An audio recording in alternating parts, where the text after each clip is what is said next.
And he ultimately ended up attempting to plead not guilty, but the judge wasn't even ready to accept the revised plea.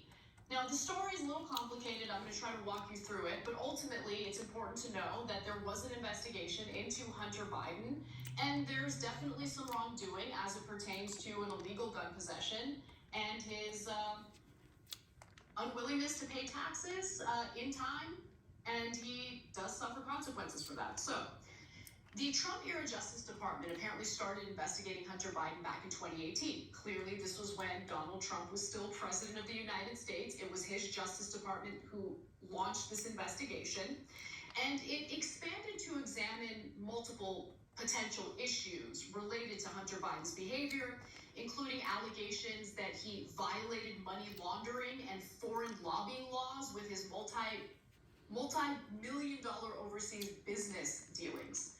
Now, through that investigation, so far, the only thing that has been proven, the only thing that we have evidence of is how he didn't pay his taxes, okay? And there are other issues, including illegal possession of firearms. So in outlining the charges, the special prosecutor in this case, the attorney investigating this, and that's Weiss's office, said in an earlier statement that Hunter Biden received taxable income in excess of $1.5 million annually in calendar years 2017 and 2018, despite owing in excess of $100,000 in federal income taxes each year. He did not pay the income tax due for either year.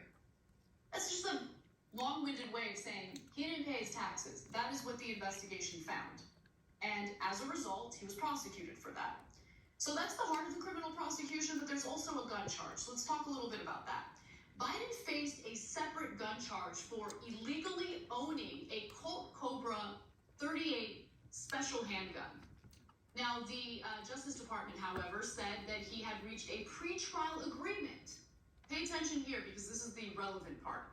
He had reached a pretrial agreement that most likely means that under certain conditions, the case may be wiped from his record. So that was part of the plea deal, right?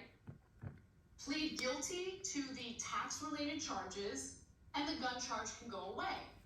Although there seemed to be a little bit of miscommunication on that, a little bit of misunderstanding. Now, the original plea deal included that prosecutors would recommend probation for the tax violations, while a separate felony gun charge would be dropped if Biden met certain conditions laid out in court. Thus, the plea deal that enraged the GOP. This is where the Republicans come in. Let's hear what they have to say.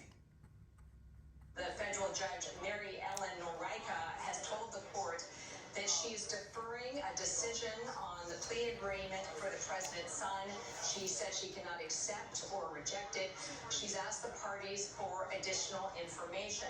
She told them at one point, quote, "You are telling me just to rubber stamp this deal that is form over substance." She had serious concerns not only about the agreement on misdemeanor tax charges, but also on this diversion program for the felony gun offense. She said she believed there may be elements. Fair to say here, because while the judge made clear that she's unwilling to accept a plea agreement because she's concerned about the constitutionality of that plea agreement, you know, there are other judges that have been appointed by Democrats who oversee cases pertaining to Republican wrongdoing. I think that it's unsavory, to say the least, to immediately brush off a judge's decision due to who they were appointed by. And even though for the time being she has rejected this plea deal, she is giving the Hunter Biden's team and the prosecutors here 14 days to make their case about the constitutionality of this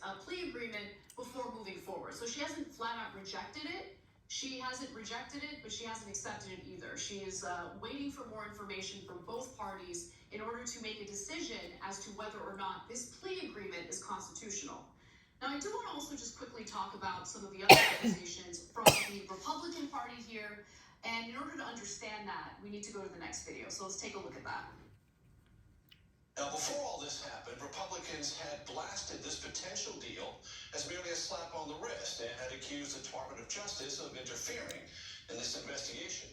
Meanwhile, 2 IRS whistleblowers also accused the Department of Justice of slow-walking parts of this investigation. U.S. Attorney Weiss, who we should note was nominated by then-President Donald Trump in 2017, has denied allegations of political interference. So that is what the Republican Party has been alleging about this case. They are alleging that the Biden administration has meddled in the Hunter Biden prosecution, even though they have failed to provide any evidence of that. In fact, let's talk a little bit about U.S. Attorney David Weiss, who has been overseeing this investigation.